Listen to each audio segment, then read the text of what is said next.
दोस्तों नमस्कार, जय हिंद, वंदे मातरम। आप सभी लोग का आपके अपने यूट्यूब चैनल में स्वागत है। तो आज मैं आप लोगों के लिए टीजीटी पीजीटी आर्ट के लिए एक बेहद इम्पॉर्टेंट चित्रकार गगनेंद्र नाथ ठाकुर के बारे में हम पढ़ाएंगे आप लोगों को। ये टॉपिक बहुत इम्पॉर्टेंट है। इसके पहले रविन्द्रनाथ ठाकुर को पढ़ाया गया था, अवनींद्र नाथ को पढ़ाया गया था। अवनींद्र नाथ के बाद हम गगनेंद्र नाथ को ले रहे हैं। इनकी कई चित्रकलाएं हैं जो बहुत प्रसिद्ध हैं, 1867 से लेकर के 1938 तक। तो स्टार्ट करते हैं आज के सेशन को। वन लाइनर प्रश्न होंगे। तमाम बच्चे कमेंट के माध्यम से कह रहे थे कि वन लाइनर करवाइए तो ज़्यादा अच्छा होगा, तो प्रयास किया जा रहा है आप लोगों के लिए।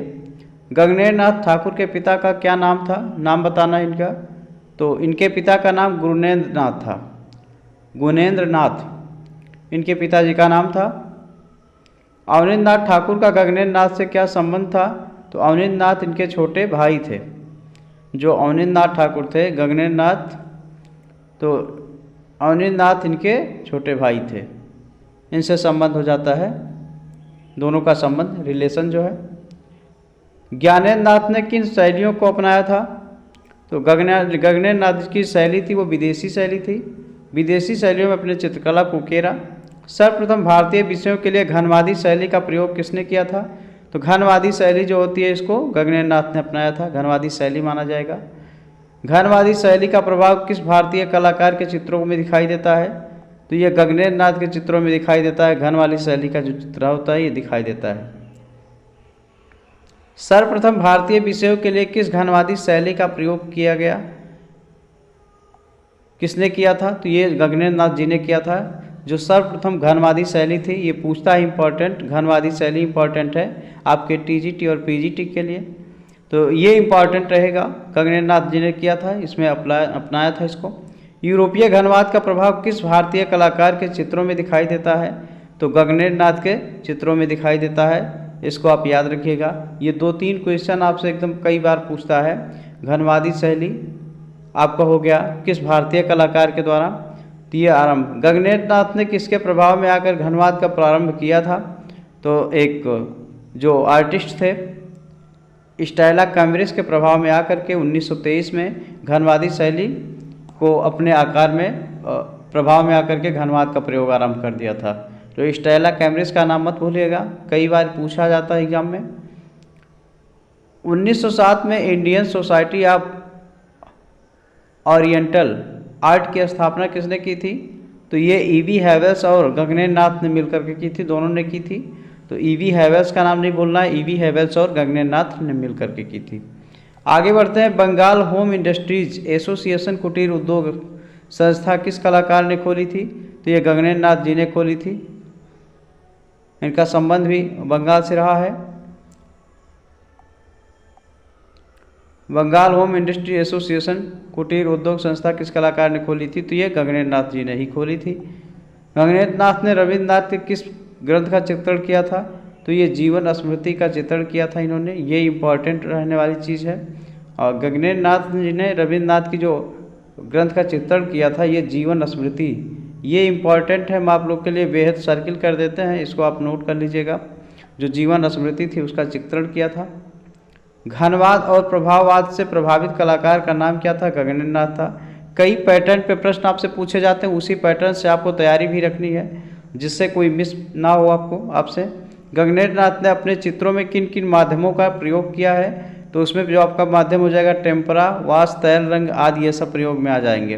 तो ये सब हो जाएगा, टेम्परा भी आ जाएगा आपका, वाश और तैल रंग आदि भी आ जाएंगे, तो सम्मिलित करना है। गगनेंद्र नाथ की मृत्यु किस बीमारी के कारण होती है? तो पक्षाघात से हो जाती है। इम्पोर्टेंट चित्रकार हम लिए हैं ये रविन्द्रनाथ टैगोर 1861। ये भी आपके बहुत ही चुनिंदा टॉपिक है, कई प्रश्न यहाँ से बनते हैं रविन्द्रनाथ टैगोर से 1861। रविन्द्रनाथ टैगोर की शैली कैसी थी? तो उनकी शैली आधुनिक भारतीय शैली थी। जो रविन्द्रनाथ टैगोर की शैली थी आधुनिक भारतीय इनकी शैली थी। ये इम्पॉर्टेंट हो जाता है, थोड़ा और बेहद हो जाता है। रविन्द्रनाथ के चित्रों का प्रमुख विषय क्या था? तो उनका भारतीय नारी था। प्रमुख जो उनका चित्र था भारतीय नारी के चित्रों का वर्णन किया इन्होंने। आगे लेते हैं। आप सभी लोग वीडियो को अच्छे से देखिएगा। अगर आपको लगता है कि आपके लिए मेहनत की जा रही है तो आप वीडियो को लाइक कीजिएगा, शेयर कीजिएगा और आप चैनल को सब्सक्राइब कर लीजिएगा। रविन्द्रनाथ की कला को बच्चों की कला किसने कहा था? तो इन्होंने कहा था, आनंद कुमार बोस ने कहा था कि ये रविन्द्रनाथ की कला बच्चों की कला है। तो इसको भी आपको याद रखना है किसने कहा था। और ये आपका चित्रों का प्रमुख विषय क्या रहा है? भारतीय नारी के विषय में इन्होंने चित्रण किया है। तो ये हो जाएगा, आनंद कुमार बोस ने कहा था। कौन सा आधुनिक चित्रकार स्याह कलम से चित्र बनाता था? तो स्याह कलम से जो बनाते थे रविन्द्रनाथ टैगोर बनाते थे। स्याह कलम आप याद रखिएगा, ये पूछा जाता है प्रश्न कि स्याह कलम का चित्रकार कौन था या कौन बनाता था, तो रविन्द्रनाथ टैगोर जी का नाम आएगा। रविन्द्रनाथ टैगोर की शैली कला क्या है? तो वो समन्वयात्मक है जो इनकी शैली है, जो इनकी स्टाइल है। रविन्द्रनाथ टैगोर का व्यक्ति चित्रण किसने बनाया था? तो ये हो जाएगा, तैल रंग से गगनेन्द्र नाथ ने और जल रंग से अवनींद्र नाथ ने बनाया था। तो दोनों को याद रखिएगा कि कौन बनाया था। तो तैल रंग की बात करेंगे तो तैल रंग की बात करेंगे किसकी? गगनेन्द्र नाथ की बात करेंगे। अगर जल रंग की बात करते हैं पोस्टर रंग की, तो ये बताएंगे अवनींद्र नाथ ने। तो ये बात हो जाती है।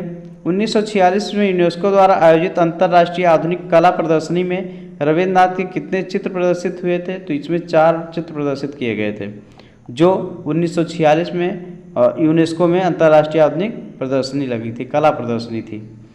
रविन्द्रनाथ के चित्रों की प्रथम प्रदर्शनी कब लगी थी? तो 1930 ईस्वी में पेरिस में लगी हुई थी, जो इनकी थी। भारत के इनके चित्रों की प्रदर्शनी कब हुई थी? तो 1931 में भारत में इनके चित्रों की प्रदर्शनी हुई थी, बम्बई में तथा 1932 में कलकत्ता में हुई थी। 2 बार प्रदर्शनी लगी है भारत में, एक 1931 में एक बम्बई में तथा 1932 में कलकत्ता में हुई थी। तो ये प्रदर्शनी लगी हुई थी। रविन्द्रनाथ ने गीतांजलि पुरस्कार कब जीता था? तो इन्होंने गीतांजलि के लिए जो पुरस्कार जीता था इंग्लैंड में 1913 में इनको मिला हुआ था। गीतांजलि पुरस्कार मिला था 1913 में, साहित्य के क्षेत्र में मिला हुआ था। तो ये हो जाएगा। रविन्द्रनाथ के पिता का क्या नाम था? देवेंद्र नाथ, 1913। ये हो जाएगा। रविन्द्रनाथ के पिता क्या नाम था? देवेंद्र नाथ हो जाएगा। 19 ठाकुर हो जाएगा, इनके पिता का नाम था। रविन्द्रनाथ के बाबा का क्या नाम था? द्वारकानाथ ठाकुर था। ये पूरा घराने से जुड़े हुए हैं। इनके बाबा का नाम था द्वारकानाथ ठाकुर था। तो ये हो जाता है। रविन्द्रनाथ ठाकुर को कौन सी पदवी दी गई थी? तो 1915 ईस्वी में नाइटहुड की पदवी दी गई थी रविन्द्रनाथ जी को। ललित कला अकादमी ने रविन्द्रनाथ के कितने चित्रों का एल्बम तैयार किया था? तो ये हो जाएगा 40 चित्रों का एल्बम तैयार किया था रविन्द्रनाथ ने। 40 चित्रों का एल्बम तैयार किया था। अगला चित्रकार है नंदलाल बसु। ये भी आपके इम्पॉर्टेंट हो जाते हैं। हम ये सबको स्टार लगाते चल रहे हैं, आप नोट कर लीजिएगा, इनके बारे में अच्छे से पढ़ लीजिएगा, क्योंकि यहाँ से आपको कई प्रश्न मिलने वाले हैं। जो आपका एग्ज़ाम होने वाला है बहुत ही, अब मान लीजिए करीब ही आ रहा है एग्ज़ाम, ज़्यादा समय नहीं रह गया है आपके पास। नंदलाल बसु के पिता का क्या नाम था? तो पूर्णचंद नाम था। इनके पिता का नाम पूर्णचंद बसु। तो इनका नाम नंदलाल बसु, इनके पिता का नाम पूर्णचंद बसु। नंदलाल बसु की माता का क्या नाम था? तो छेममणि था। उनकी माता जी का नाम छेममणि था। नंदलाल बसु की माता का जब देहांत हुआ तब ये मात्र कितने वर्ष के थे? 8 वर्ष इनकी आयु थी नंदलाल बसु जी की, यानी बहुत ज़्यादा होशियार नहीं थे। 1905 ईस्वी में नंदलाल बसु को BHU बनारस हिंदू यूनिवर्सिटी की उपाधि से विभूषित किया था। डॉक्टर लिट की उपाधि से इनको सम्मानित किया गया था BHU ने। तो ये हो जाएगा। ललित कला अकादमी ने इन्हें क्या भेंट किया था? ताम्रपत्र को भेंट किया गया था ललित कला अकादमी के द्वारा। कभी कभी ऐसे पूछ लेता है, तो ये हो जाएगा, ललित कला अकादमी हो जाएगा। नंदलाल बसु अखिल भारतीय कांग्रेस के पंडाल सजाने कहाँ गए थे? तो हरिपुरा, फैजाबाद और लखनऊ गए थे। ये जो कांग्रेस का जो होता है पंडाल सजाने के लिए हरिपुरा, फैजाबाद और लखनऊ गए थे। तो ये हो जाती है बात। आगे बढ़ते हैं हम। कांग्रेस अधिवेशन के लिए नंदलाल बसु ने क्या बनाया और किस माध्यम से बनाया था? तो अधिवेशन के लिए इन्होंने पोस्टर रंग से पोस्टर बनाया था। पोस्टर रंग से पोस्टर बनाया हुआ था। तो ये काम कर चुके हैं, पोस्टर रंग से पोस्टर को बनाते थे, तो इसलिए उनको बुलाया गया था सजाने के लिए। बंगाल शैली का कौन सा कलाकार लिनोकट पर कार्य करता था? नंदलाल बसु। लिनोकट इन्होंने टेम्परा पद्धति पर भी बहुत काम किया है। तो ये लिनोकट जो होता है इस पर काम कर रहे थे। ये बंगाल के ऐसे कलाकार थे। नंदलाल बसु ने लगभग कितने चित्रों का निर्माण किया है? तो लगभग इन्होंने 10,000 चित्रों का निर्माण किया है। नंदलाल बसु ने इतना पूछता है कि 10,000 चित्रों का निर्माण किया, कम नहीं होता, बहुत ज़्यादा हो जाता है। अगला प्रश्न है, रविन्द्रनाथ के काव्य संग्रह का वितान के लिए काव्य संग्रह गीत वितान के लिए किसने बनाया है? तो नंदलाल बसु ने ही बनाया था, जो काव्य संग्रह गीत वितान है इसके लिए। नंदलाल बसु द्वारा चित्रित बकरियां चित्र किस माध्यम से बना है? तो ये जल रंगों से बनाया गया, जो बकरियां बनी हुई हैं नंदलाल बसु के द्वारा। भारत के संविधान के पांडुलिपि का अंकन किसके निर्देशन में हुआ था? तो ये भी नंदलाल बसु के निर्देशन में ही हुआ था। पांडुलिपि जो थी, तो ये हो जाएगा स्टार, इसको बना लीजिएगा। भारतीय संविधान के पांडुलिपि का अंकन का निर्देशन किस में हुआ है? तो नंदलाल बसु के समय में हुआ है। ये भी इम्पॉर्टेंट हो जाता है। नंदलाल बसु ने बड़ौदा के कीर्ति मंदिर में कौन सा भित्ति चित्र बनाया था? तो गंगा अवतरण बनाया था। उसमें नटी की पूजा और जलता देवदार की भित्ति नंदलाल बसु ने कहाँ बनाया था? शांति निकेतन के कला भवन में बनाया हुआ था। तो ये हो जाएगा शांति निकेतन कला भवन। भारत का पहला चित्रकार कौन था जिसने चित्रों की रंगीन वृत्तीय डॉक्यूमेंट्री फिल्म बनी थी? तो नंदलाल बसु की डॉक्यूमेंट्री फिल्म बनी हुई थी। ये पहले चित्रकार माने जाते हैं भारत के। रंगीन वृत्त चित्र वाले डॉक्यूमेंट्री फिल्म जो बनी थी, नंदलाल बसु की थी। तो ये हो जाएगा। हरिपुरा पैनल की विषय वस्तु क्या है? तो भारतीय ग्राम जीवन को दर्शाया गया है। हरिपुरा चैनल की जो बात की जाती है, भारतीय ग्राम जीवन को दर्शाया गया है। इन्हें एशियाटिक सोसाइटी का कलकत्ता द्वारा रविन्द्रनाथ शताब्दी पदक का प्रदान किया गया था, तो 1965 में दिया गया था। ये रविन्द्रनाथ सोसाइटी द्वारा जो सम्मान दिया गया था। नंदलाल बसु का सबसे सर्वश्रेष्ठ चित्र कौन सा है? तो इनका जो हो जाएगा सती का देह त्याग और शिव का विस्पान। तो ये हो जाएगा सबसे इम्पॉर्टेंट प्रश्न हो जाएगा नंदलाल बसु जी का। इनका हो जाएगा सती का देह त्याग और शिव का विस्पान हो जाएगा। ये आपका हो जाता है राइट। नंदलाल बसु को 1957 में कलकत्ता विश्वविद्यालय द्वारा कौन सी उपाधि प्रदान की गई थी? डॉक्टर लिट की उपाधि प्रदान की गई थी। ये हो जाएगा कलकत्ता विश्वविद्यालय के द्वारा। प्रश्न नंबर अगला लेते हैं। इन्हें कलकत्ता ललित कला की अकादमी द्वारा रजत जयंती पदक का प्रदान किया गया था, तो 1958 में दिया गया था रजत। इन्हें रविंद्र भारती विश्वविद्यालय द्वारा 1963 में कौन सी उपाधि प्रदान की गई थी? डॉक्टर लिट की उपाधि इसके द्वारा भी प्रदान की गई थी। नंदलाल बसु को विश्व भारती द्वारा 1908 ईस्वी में कौन सा पुरस्कार प्रदान किया गया? तो ये हो जाएगा देश को उत्तम दिया गया था। देश को उत्तम दिया गया था इनको विश्व भारती 1908 में। ऐसे पुरस्कार इनको मिले हैं, कई सम्मान मिले हैं, कई उपाधियाँ मिली हुई हैं। Indian society of Orient art की प्रदर्शनी 1908 में हुई थी। कब हुई थी? तो 1908 में हुई थी। Indian society of Orient art, ये आप स्टार्ट कर लीजिएगा। इस प्रदर्शनी में कितने रुपए का पुरस्कार दिया गया था? 500 रुपये का पुरस्कार। पहले के ज़माने में इतना बहुत हो जाता था, तो 500 रुपये का पुरस्कार मिला था। शांति निकेतन में नंदलाल बसु को क्या कहा जाता है? तो बाबू मोसाय कहा जाता है इनको, नंदलाल बसु को शांति निकेतन में। नंदलाल बसु को कहाँ के अध्यक्ष थे? तो विश्व भारती कला भवन के अध्यक्ष थे ये थोड़ा इम्पॉर्टेंट है। अगला हो जाएगा नंदलाल बसु ने सिस्टर निवेदिता की किस पुस्तक के चित्रों को सजाया था? तो Indian myth of Hindu and बौद्ध। ये इम्पॉर्टेंट है, ये इम्पॉर्टेंट है, इसको हम बना दे रहे हैं। नंदलाल बसु ने सिस्टर निवेदिता की जो पुस्तक थी इनके चित्रों को सजाया था, Indian myth of Hindu and बौद्ध। तो ये पुस्तक थी। आप सभी लोग वीडियो को देखिएगा, पूरे ईमानदारी के साथ तैयारी करते रहिएगा। आपको अच्छा लगता है तो शेयर कीजिएगा अगर, और चैनल सब्सक्राइब करिएगा। आगे हम लेते हैं आपके अगले आर्टिस्ट कलाकार असित कुमार हालदर जी, 1890-1964।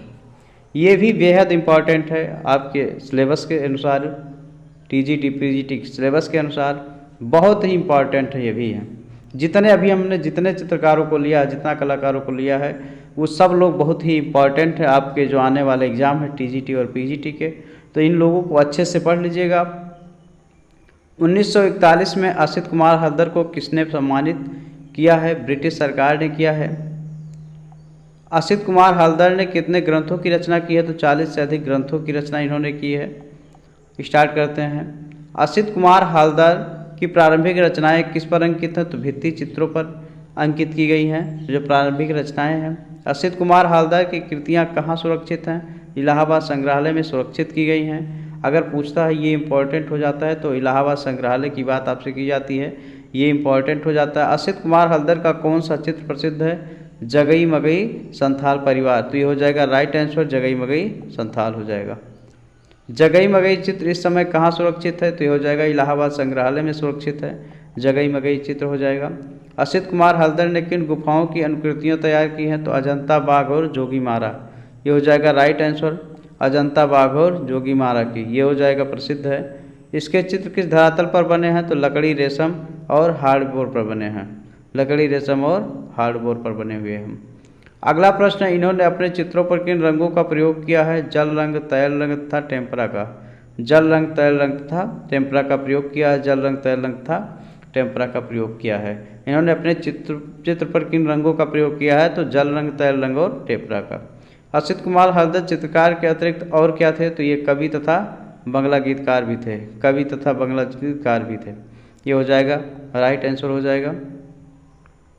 मेघदूत और ऋतुसंहार, मेघदूत और ऋतुसंहार का बंगला में भाषा अनुवाद किसने किया था? तो असित कुमार हल्दर ने किया था, ये हो जाएगा आपका राइट। असित कुमार हल्दर और नंदलाल बसु ने अजंता की प्रतिमा किसकी अध्यक्षता में बनाई थी? तो 1910 में बनाई थी, ये हो जाएगा राइट आंसर हो जाएगा। और लेडी हरिंघम की अध्यक्षता में, हरिंघम की अध्यक्षता में की थी। अगला हो जाएगा, असित कुमार हल्दर ने किसके साथ मिल करके जोगी मारा की प्रतिलिपियाँ तैयार की थी? तो 1914 में समरेंद्रनाथ गुप्त के साथ मिलकर के जोगी मारा की प्रतिलिपियाँ तैयार की थी। लासित या लोसंट के जन्मदाता कौन है? तो असित कुमार हल्दर होंगे, असित कुमार हल्दर का नाम जाता है, लासित या लोसंट। लासित या लोसंट किसे कहते हैं?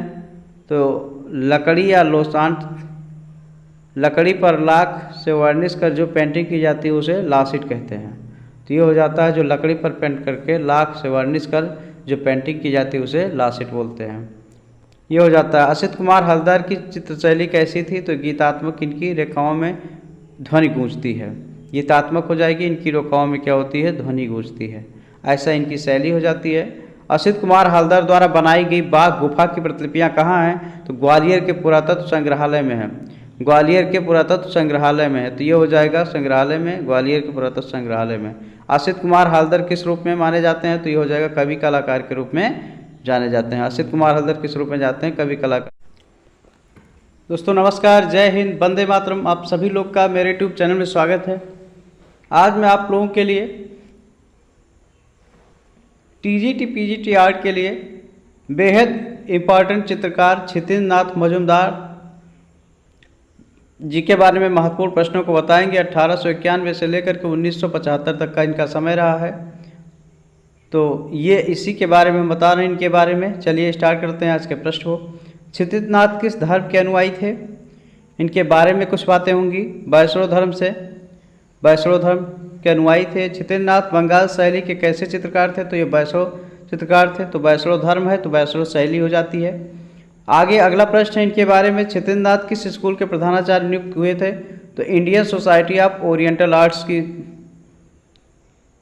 आर्ट की हो जाएगा। क्षितिज नाथ का विषय क्या था? तो राधा कृष्ण और चैतन्य था, इनका विषय क्या था? राधा कृष्ण और चैतन्य था।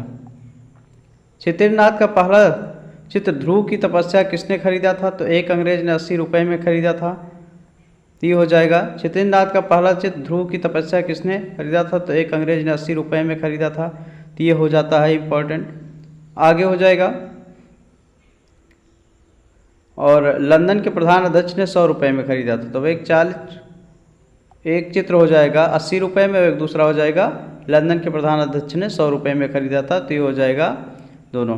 क्षितिज नाथ को किस विद्यालय में अध्यक्ष पद पर नियुक्त किया गया था? तो 1942 में, 1942 ईस्वी में इलाहाबाद के विश्वविद्यालय के कला विभाग में नियुक्त किया गया था इनको। क्षितिज नाथ को विश्वविद्यालय में अध्यक्ष पद पर नियुक्त किया गया था, तो 1942 ईस्वी में इलाहाबाद विश्वविद्यालय के कला विभाग में नियुक्त किया गया था। अगला हो जाएगा, क्षितिज नाथ ने किन देवियों के चित्रों को चित्रित किया है? सरस्वती, लक्ष्मी और मनसा देवी, इनको चित्रित किया गया। सरस्वती, लक्ष्मी और मनसा देवी के चित्रों को क्षितिज नाथ के द्वारा चित्रित किया गया है, तो ये आप लगा लीजिएगा और स्टार लगा लीजिएगा, कभी भी पूछा जा सकता है, इंपॉर्टेंट हो गया है। क्षितिज नाथ मजूमदार का उत्कृष्ट चित्र कौन सा है? तो पालित मृग, ये इनका उत्कृष्ट चित्र है, पालित मृग। क्षितिज नाथ मजूमदार के प्रिय रंग कौन से हैं? किस रंग में पेंटिंग ये करते थे? तो हल्का पीला, हरा, लाल और गेरुआ इनका प्रिय रंग रहा है, जिससे इन्होंने पेंटिंग की है। हल्का पीला, हरा, लाल और गेरुआ रंग, तो ये हो जाता है। अगला प्रश्न हो जाएगा, भावों का सम्राट किसे कहते हैं? तो क्षितेंद्रनाथ मजूमदार को कहते हैं भावों का सम्राट, क्षितेंद्रनाथ मजूमदार। बंगाल शैली के किस चित्रकार के चित्रों की पृष्ठभूमि में वृक्ष अधिक है? तो क्षितेंद्रनाथ के शैली में वृक्ष अधिक हैं। बंगाल शैली के किस चित्रकार की मृत्यु इलाहाबाद में हुई थी? क्षितेंद्रनाथ मजूमदार की 1975 में मृत्यु हुई थी, तो ये हो जाएगा इलाहाबाद में जो होती है, प्रयागराज में। अगले हैं देवी प्रसाद राय चौधरी 1899 1975, ये भी इनके बारे में भी हम पढ़ेंगे। केंद्रीय ललित कला अकादमी नई दिल्ली के प्रथम अध्यक्ष कौन थे? तो देवी प्रसाद राय चौधरी थे, इनका नाम आता है। कला किसी के बाप की बपौती नहीं, इसे कोई भी धारण कर सकता है, किसने कहा है? देवी प्रसाद राय ने कहा। ये तो इम्पॉर्टेंट लाइनें हो जाती हैं, ये तो इम्पॉर्टेंट लाइनें हो जाती हैं, हम स्टार बना देते हैं। कला किसी के बाप की बपौती नहीं, इसे कोई भी धारण कर सकता है, किसने कहा है? देवी प्रसाद राय जी ने कहा है। अच्छी लाइनें हैं ये। कोई भी आर्ट है, कोई भी कर सकता है व्यक्ति, लेकिन उसको मेहनत करना पड़ेगा।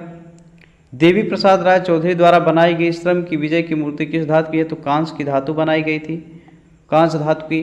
बंगाल शैली का कौन सा चित्रकार और मूर्तिकार दोनों है? देवी प्रसाद राय, ये चित्रकार और मूर्तिकार दोनों आएंगे। अगर पूछता है आपसे तो दोनों ऑप्शन पे टिक करिएगा। बंगाल शैली का कौन सा चित्रकार शिकारी, निशानेबाज तथा पहलवान था? देवी प्रसाद राय चौधरी। ये क्या क्या थे? ये देखिएगा, चित्रकार, शिकारी, चित्रकार, निशानेबाज तथा पहलवान भी थे, तो देवी प्रसाद राय चौधरी ये कई पेशे से जुड़े हुए थे। बंगाल शैली का कौन सा चित्रकार शिकारी, निशानेबाज था, पहलवान था? तो ये हो जाएगा देवी प्रसाद राय चौधरी हो जाएगा, बंगाल शैली के थे ये, तो ये हो जाएगा। देवी प्रसाद राय चौधरी किस शैली के चित्रकार थे? यथार्थवादी शैली के चित्रकार थे। देवी प्रसाद राय चौधरी किस आर्ट स्कूल में के प्रिंसिपल थे? मद्रास स्कूल ऑफ आर्ट के प्रिंसिपल ये नियुक्त किए गए थे। अगला प्रश्न है, देवी प्रसाद राय चौधरी ने किस तरह के चित्र बनाए थे? बंजारे, मछुआरों तथा पहाड़ी जीवन से संबंधित, बंजारे, मछुआरे तथा पहाड़ी जीवन से संबंधित बनाए हुए थे चित्र इन्होंने। प्रश्न अगला है, देवी प्रसाद राय चौधरी द्वारा बनाई गई मूर्ति कौन सी है? श्रम की विजय, गांधी जी की दांडी यात्रा, शहीद स्मारक, ये हो जाएगा। श्रम की विजय, गांधी जी की दांडी यात्रा और शहीद स्मारक, ये राइट आंसर हो जाएगा। आगे पढ़ेंगे हम, ये इंपॉर्टेंट कर लीजिएगा थोड़ा, ये जो हो जाता है कौन कौन से चित्र हैं, तो ये हो जाएगा ये वाला, श्रम की विजय, गांधी जी की दांडी यात्रा और शहीद स्मारक, ये चित्र बनाए थे कौन? देवी प्रसाद राय चौधरी। देवी प्रसाद राय चौधरी के चित्रों पर किस चित्रकार का प्रभाव दिखाई देता है? तो रेम्ब्रांट और टिशियन का प्रभाव दिखाई देता है, रेम्ब्रांट और टिशियन का प्रभाव। श्रम की विजय की मूर्ति इस समय कहाँ है? तो राष्ट्रीय आधुनिक कला दीर्घा नई दिल्ली में है, यहाँ पर यह सुरक्षित की गई है, श्रम की विजय। अगला है, शहीद स्मारक की मूर्ति इस समय कहाँ है? नई दिल्ली में है, ये दोनों नई दिल्ली में ही, एक राष्ट्रीय आधुनिक कला में है, एक शहीद स्मारक नई दिल्ली में है। देवी प्रसाद राय चौधरी की मूर्तियों पर किसका प्रभाव पड़ा हुआ है? तो इटली के मूर्तिकार रोदा का प्रभाव पड़ा हुआ है, जो इटालियन मूर्तिकार था। पग पग पर कोहरे का दृश्य कौन बनाता था? देवी प्रसाद राय चौधरी, पग पग पर कोहरे का दृश्य। देवी प्रसाद राय चौधरी तैल रंग की शिक्षा किससे प्राप्त की थी? तो इटालियन शिल्पी वायस से प्राप्त की थी, ये इटालियन जो शिल्पीकार थे।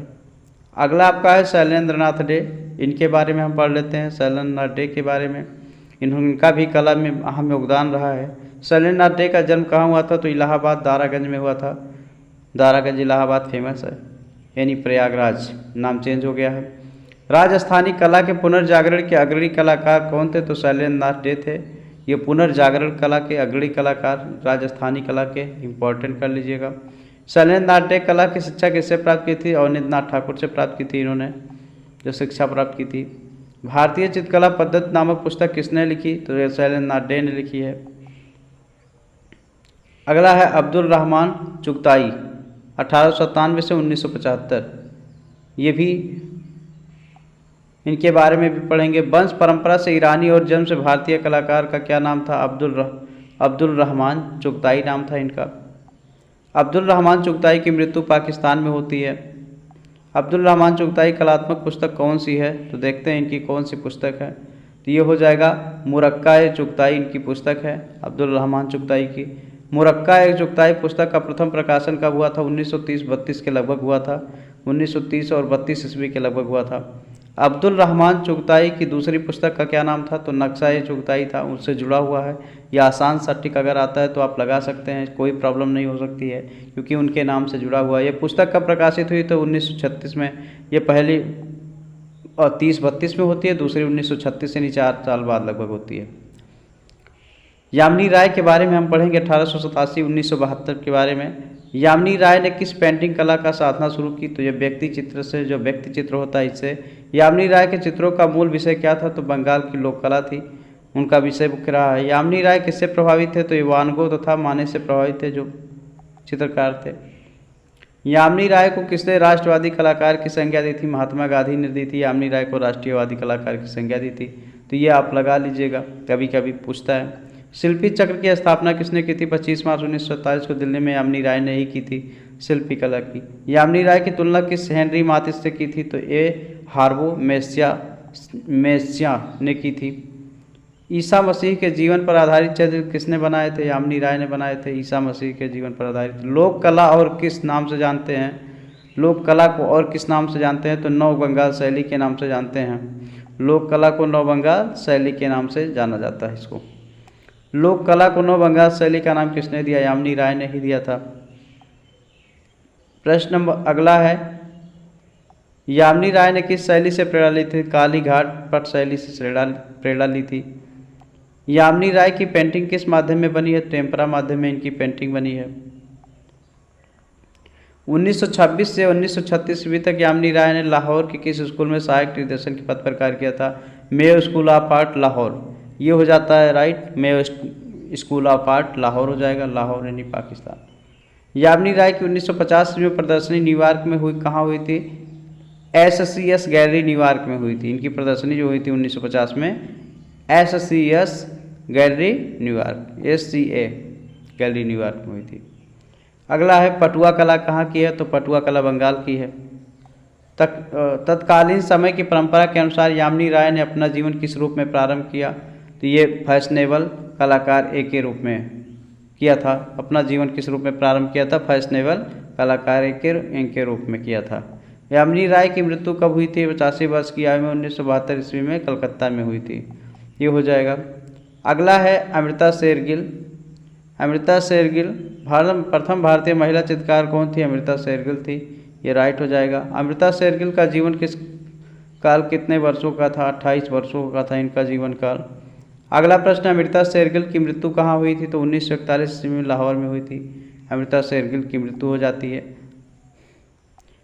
अगला प्रश्न, अमृता शेरगिल की माँ का क्या नाम था? तो मारिया आंतवानेत था, हंगारियन थी ये हंगारिया की थी। तो इन अमृता शेरगिल की माँ का नाम क्या था? मारिया आंतवानेत, हंगारियन महिला थी जो। अगला, अमृता शेरगिल के पिता का क्या नाम था? उमराव सिंह शेरगिल, भारतीय थे ये। माता हंगारियन और पिता भारतीय थे। अमृता शेरगिल बीवान सुंदरम की कौन थी? तो इनकी मौसी थी, ये हो जाएगा। अमृता शेरगिल की बहन का क्या नाम था? तो इंदिरा नाम था इनकी बहन का नाम। अमृता शेरगिल भारत कब लौटी थी? 1934 में लौटी थी अमृता शेरगिल। तो ये कुछ इम्पॉर्टेंट बातें चल रही हैं अमृता शेरगिल के बारे में। अमृता शेरगिल भारत में कहाँ रही? समर हिल, शिमला में रही। अमृता शेरगिल किसके चित्रों से प्रभावित थी? पाल गोंग की तेहती कला से प्रभावित थी। पाल गोंग जो तेहती कला थी उनकी, उससे किसने कहा कला का संबंध आत्मा से है? तो अमृता शेरगिल ने कहा है। इसको लिख लीजिएगा, पूछा जाता है कभी कभी और इम्पोर्टेंट हम कर दे रहे हैं। कला का संबंध किससे है? आत्मा से है, अमृता शेरगिल ने कहा था।